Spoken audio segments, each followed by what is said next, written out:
जय हिंद दोस्तों, स्वागत है आपका हमारे यूट्यूब चैनल सागर यूके टेक में। तो दोस्तों आईएसएल टेक्निकल अटेंडेंट की जो हमारी मिक्स टेक्निकल क्वेश्चन की सीरीज चालू है, तो उसका आज हम पार्ट 6 है यहाँ पे डिस्कस करने वाले हैं।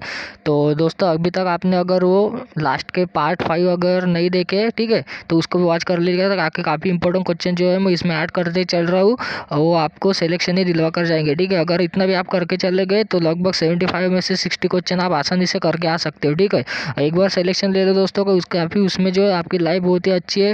बाकी आपको भी पता होगा कि उसका जो बेसिक पे है जो 23,000 प्लस है। ठीक है, तो कोई भी डिपार्टमेंट जो है आसानी से आईटीआई वालों को इतना अच्छा पेमेंट यहाँ पे प्रोवाइड नहीं करता है। ठीक है, तो दोस्तों पढ़ाई करते रहिए और साथ ही हमसे जुड़े रहिए, हम आपकी जो पूरी तैयारी करवा देंगे। तो देखिए, जो हमने कल 25 तक के क्वेश्चन देखे थे, तो आज हम 26 से चालू करने वाले। तो बिना देर गए स्टार्ट करते हैं। चैनल पर नहीं तो सब्सक्राइब करके बेल आइकन ऑन कर दीजिएगा। तो देखिए, एक प्रतिरोध तथा संधारित्र 20 वोल्ट एसी के स्रोत में श्रृंखला में जुड़े हुए हैं। परिपथ के लिए बाधा 4.33 किलो ओम है। परिपथ में धारा प्रवाह है। तो ठीक है, आपको क्या है, आय निकालना है। तो देखिए, आय का आपको पता ही होगा, जो सीरीज में करंट जो है यहाँ पे सेम रहता है। ठीक है, करंट यहाँ पे सेम रहता है सीरीज में, तो डायरेक्ट फार्मूला बनेगा कि I is equal to we बटा जेड। जेड यानी क्या होता है, प्रतिबाधा। ठीक है, जो हमको दे दी है 4.33 वोल्ट किलो ओम। ठीक है, तो देखिए इसका बन जाएगा आपका 20 बटा 4.33। तो जब हम इसको सॉल्व करेंगे तो देखिए 4.33 किलो ओम में है। ठीक है, तो ये ऊपर में जाएगा तो 10 इंटू 10 की पावर कितना, -3 हो जाएगा। ठीक है, 10 की पावर -3 बन जाएगा। तो जैसे ही हम इसको सॉल्व करेंगे, इसका आंसर आ जाएगा 4.6 मिली एम्पियर। तो इसका जहाँ ऑप्शन नंबर सी जो है राइट हो जाएगा। अगला क्वेश्चन देखते हैं। फॉर्म फैक्टर इनमें से किसका अनुपात है? तो देखिए, जो आपका फॉर्म फैक्टर होता है वो हम कैसे कैलकुलेट करते हैं। जो आपका फॉर्म फैक्टर होता है, ठीक है, तो उसको हम कैलकुलेट करते हैं जो आपका एवरेज वैल्यू होता है। ठीक है, एवरेज वैल्यू और बटा आरएमएस वैल्यू। ठीक है, एवरेज बटा आरएमएस वैल्यू से हम क्या करते हैं, जो आपका फॉर्म फैक्टर है उसको कैलकुलेट करते हैं। तो ऑप्शन नंबर जो है बी आपका जो है राइट बन जाएगा। चलिए अगला क्वेश्चन देखते हैं। डायोड है एक। तो देखिए, यहाँ पे पूछा गया कि डायोड क्या है। तो देखिए, इसका जो आपका राइट आंसर बन जाएगा एक दिशी उपकरण। यानी जो डायोड होता है वो क्या आपका ओनली क्या होता है, ओनली वन डायरेक्शनल होता है। ठीक है, ओनली डायरेक्शनल। ठीक है, डायरेक्शनल वो होता है, यानी एक ही दिशा में जो उसमें क्या होता है, करंट फ्लो होता है। यानी दोनों भी दिशाओं में नहीं होता। ठीक है, अगर दोनों दिशाओं में रहता तो उसको हम क्या बोलते थे, बाय डायरेक्शनल। ठीक है, बाय डायरेक्शनल। तो जो है ये डायोड सिर्फ क्या है, डायरेक्शनली इक्विपमेंट है, जिसमें क्या करंट जो है सिर्फ एक ही दिशा में क्या होता है, फ्लो होता है। चलिए अगला क्वेश्चन देखते हैं। एक पीएन संयोजन धारा का प्रवाहित करता है जब, तो देखिए, जो आपका पीएन संयोजन होता है तो धारा कब प्रभावित करता है कि जब आपका पी प्रकार के पदार्थ एन प्रकार के पदार्थों से अधिक धनात्मक हो। ठीक है, तो ऑप्शन नंबर ए जो आपका करेक्ट बन जाएगा। डेल्टा कनेक्टेड जनरेटर में फेज वोल्टेज होता है।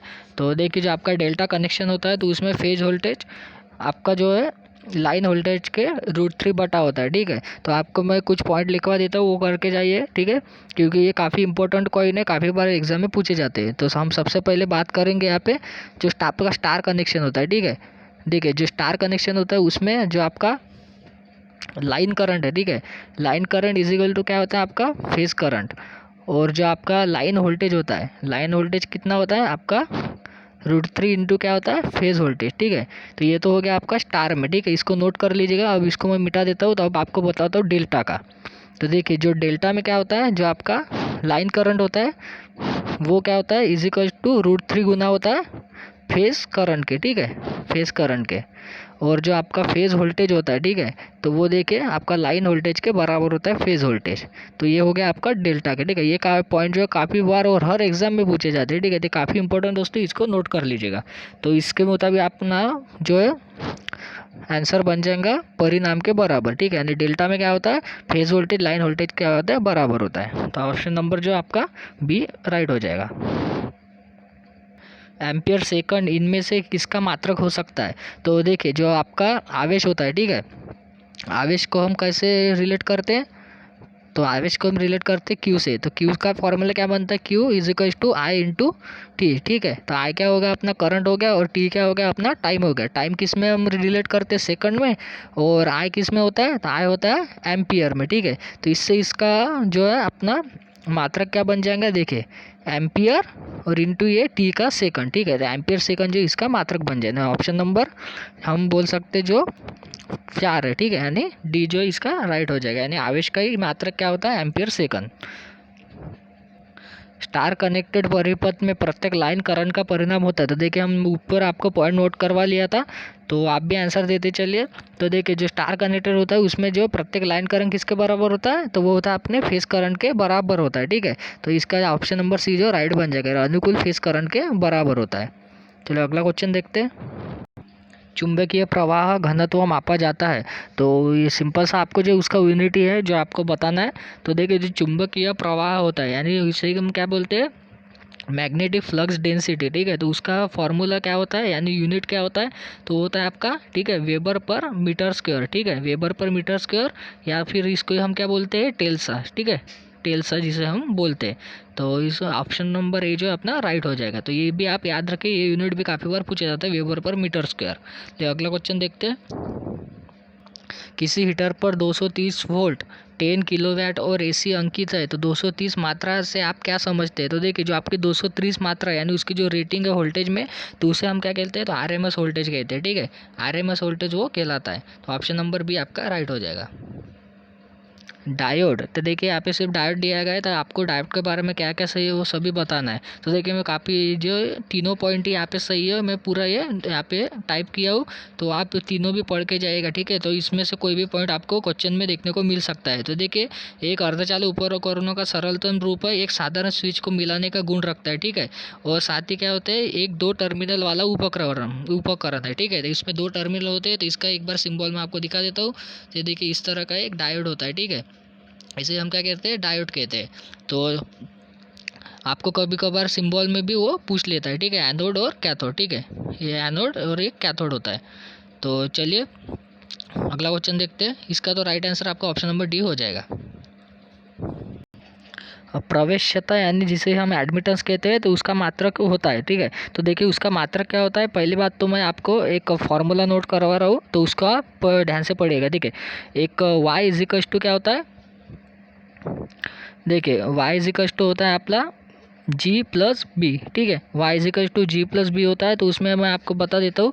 अभी देखिए जो आपका वाई होता है वो क्या होता है, एडमिटेंस होता है, ठीक है, एडमिटेंस होता है। तो इसका जो आपका मात्रक होता है तो वो क्या होता है, सीमेंस होता है, ठीक है, उसका मात्रक होता है आपका सीमेंस। और जो आपका जी हो, ठीक है, जी को क्या बोलते हैं हम, कंडक्टेंस, कंडक्टेंस। और जो अपना अभी हमने देखा था बी, ठीक है, तो बी को क्या बोलते हैं हम, बी को बोलते हैं ससेप्टेंस, ठीक है, ससेप्टेंस जिसको हम बोलते हैं। तो देखिए ये दोनों का भी मात्रक क्या होता है, तो वो होता है आपका मोह। अगर मोह का सिंबल आपको पूछा लिया जाए तो वो कैसा होता है, उल्टे ओहम की तरह, ठीक है, तो उल्टा ओहम की तरह इसका सिंबल होता है मोह का। तो देखिए जो अपना ऑप्शन नंबर ए जो है इसका राइट हो जाएगा, यानी जो अपना एडमिटेंस का क्या होता है, सीमेंस होता है, ठीक है, सीमेंस एडमिटेंस का मात्रक होता है। तो अगला क्वेश्चन देखते हैं। 2 माइक्रोफैराड के 4 संधारित्र एक श्रृंखला में जोड़े गए हैं, तो तुल्य विद्युत धारिता होगी। तो देखिए जो आपका कैपेसिटर होता है तो उसमें कैसा रेजिस्टेंस का थोड़ा उल्टा होता है। तो देखिए रेजिस्टेंस कैसा, हम अगर सीरीज़ में जोड़े तो वो क्या होता है, सीरीज़ में हम डायरेक्ट कैलकुलेट करते हैं R1 plus R2 plus R3 इस तरह से, ठीक है। लेकिन कैपेसिटर में वैसा नहीं होता, जब हम कैपेसिटर सीरीज में जोड़ते हैं तो वो कुछ इस तरह से बिहेव करते हैं, ठीक है। तो कैसा रहेगा, जैसे हम कैपेसिटर को सीरीज में जोड़ते हैं तो वो उसका कैलकुलेशन हम कैसे पैरेलल की तरह करते हैं। तो इसी तरह से अगर हम 2 माइक्रोफैराड के 4 कैपेसिटर ले तो उसका टोटल विद्युत धारिता कैसी बन निकालेंगे। तो देखिए 1/2 माइक्रोफैराड हो गया प्लस 1/2 प्लस 1/2 प्लस 1/2, यानी 4 कैपेसिटर हमको बोले, ठीक है। तो इसका क्या हो जाएगा आपका, तो देखिए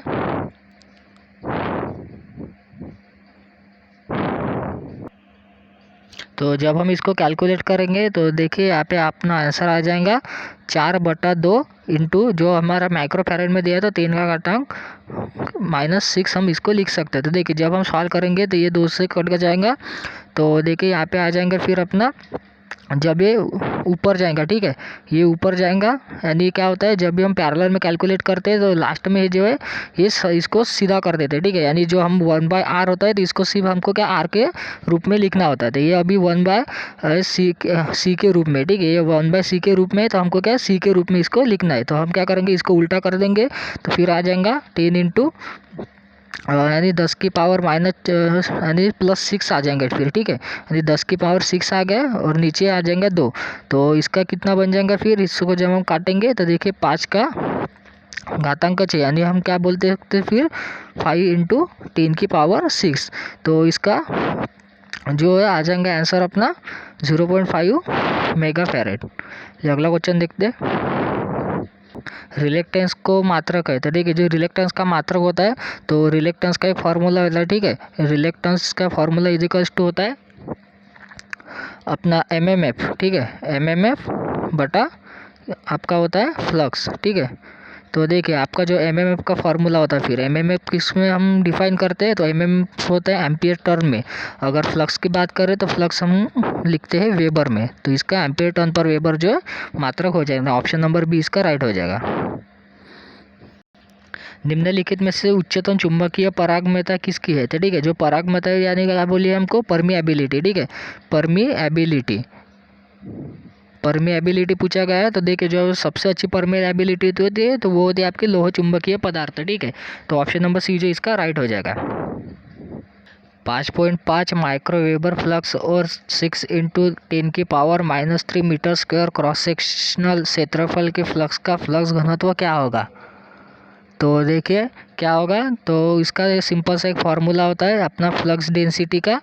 तो फ्लक्स डेंसिटी का फार्मूला क्या होता है, वेबर पर मीटर स्क्वायर, ठीक है। तो वेबर अपने को दिया है 5.5 माइक्रो वेबर और मीटर यानी क्रॉस सेक्शनल एरिया दिया है 6 इंटू 10 के बाद -3 मीटर स्क्वायर, ठीक है। तो जैसे हम फार्मूले में पुट करेंगे तो अपना आ जाएगा 5.5 माइक्रो में है, ठीक है, 5.5 इंटू 10 की पावर -6 और जो 6 इंटू 10 की पावर -3। तो जब हम इसको कैलकुलेट करेंगे तो अपना आंसर आ जाएगा ऑप्शन नंबर बी इसका राइट हो जाएगा। तो आप एक बार कैलकुलेटर में कैलकुलेट कर लीजिएगा। अगला क्वेश्चन देखते किरचॉफ का वोल्टेज नियम इनमें से किसके संरक्षण के नियम पर आधारित है। तो देखिए जो आपका किरचॉफ वोल्टेज लॉ होता है जिसे हम क्या कहते हैं, KVL कहते हैं, ठीक है। हमें पिछली बार KCL भी देखा था। तो KCL में क्या होता है कि जो अपना इनकमिंग करंट और जो आपका आउटगोइंग करंट का जो अर्थमेटिक सम होता है वो क्या होता है, 0 होता है। तो ये हमने पिछले क्लास में देखा था। तो देखिए KVL किसके संरक्षण पर आधारित होता है, तो वो होता है आपके जो ऊर्जा का, ठीक है, ऊर्जा के संरक्षण पर आधारित नियम होता है KVL, जिसे हम क्या बोलते हैं, किरचॉफ वोल्टेज लॉ। तो अगला क्वेश्चन देखते हैं। KVAR के नाम से भी जाना जाता है।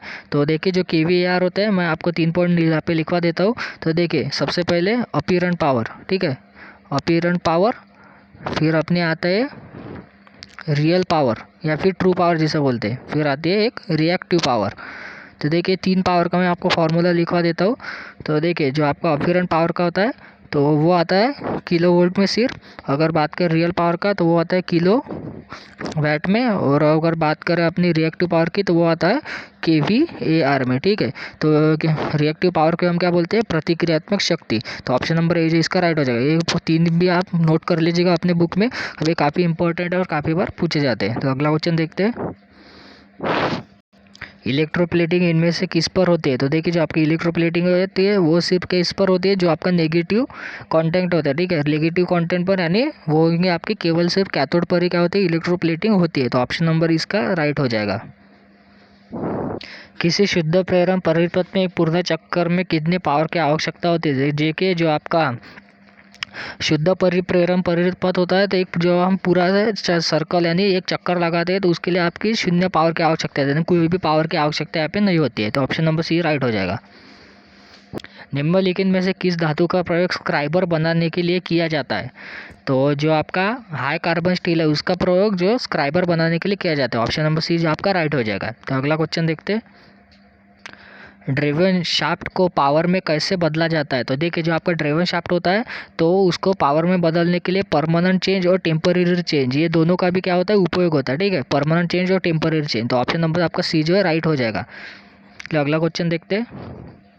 कार्य करते समय यदि दुर्घटना हो जाए तो देखिए दोस्तों ये सेफ्टी से क्वेश्चन है जो आपके टेक्निकल में हमेशा और कई बार पूछा जाता है। तो इसका जो आपका राइट आंसर हो जाएगा, जब हम कार्य करते हैं यदि दुर्घटना हो जाए तो देखिए जो दुर्घटना की सूचना तुरंत अपने वरिष्ठ अधिकारी को क्या देनी चाहिए। ठीक है, तो ये कॉमन सेंस से इसका जो है आंसर होता है। तो कॉमन सेंस थोड़ा लगा है तो इसका आंसर आप आसानी से करेक्ट कर सकते हैं। तो साथ ही दोस्तों क्वेश्चन कैसे लग रहा है वो भी बताते चलिए कमेंट में, ताकि हमें भी पता चले कि आपको मज़ा आ रहा है नहीं। चलिए अगला क्वेश्चन देखते हैं। लैपिंग एक विधि है जो निम्नलिखित में से किसकी फिनिशिंग के लिए की जाती है। तो देखिए जो भी लैपिंग होती है तो वो अपनी बाहरी और अंदरूनी जो भी सरफेस होती है तो उसकी फिनिशिंग के लिए की जाती है, तो जिसे हम क्या लैपिंग विधि कहते हैं। चलिए अगला क्वेश्चन देखते हैं। लंब रूप में फिनिश के लिए चिन्ह है। तो देखिए आपको पता भी होगा जो परपेंडिकुलर के लिए हम मैथ में भी काफ़ी बार यूज़ करते हैं। तो इसका चिन्ह कैसा होता है, तो कुछ इस तरह से। ठीक है, तो इसे क्या बोलते हैं, हाँ लंब रूप। तो देखिए इस तरफ भी 90 और इस तरफ भी 90, तो कुल मिलाकर 180 का ये एंगल होता है। तो चलिए ये इसका ऑप्शन नंबर सी राइट हो जाएगा।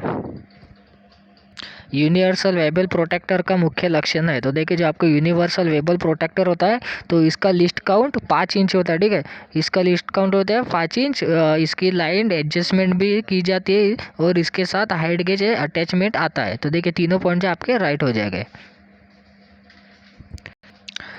तो देखिए ये थोड़ा सा आपको दिखा देता हूँ।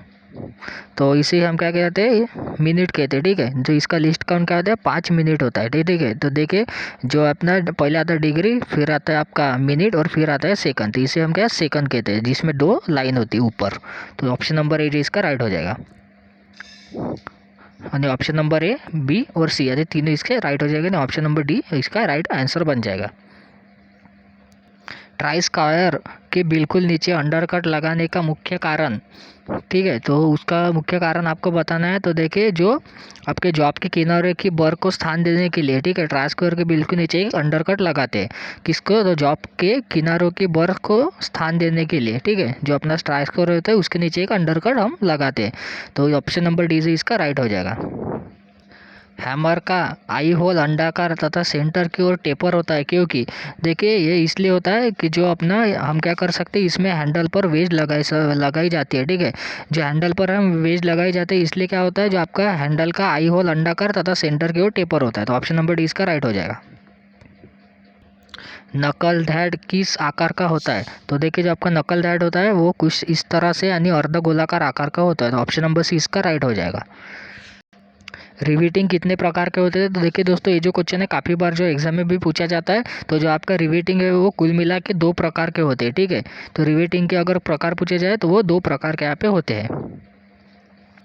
एक्सी ब्रांड का एंगल कितने कोण का होता है। ठीक है, तो आपका एक्सी ब्रांड होता है उसका एंगल कितने कोण का होता है, तो वो होता है आपका 29 डिग्री। ठीक है, 29 डिग्री का एंगल होता है जो आपका एक्सी ब्रांड होता है। ठीक है, तो आपको साथ ही कमेंट में अभी क्वेश्चन में आपको बता रहा हूँ। तो देखिए जो आपका सेंटर पंच होता है कि उसका टोक का जो एंगल होता है वो कितना होता है, तो आपको कमेंट में बताना है।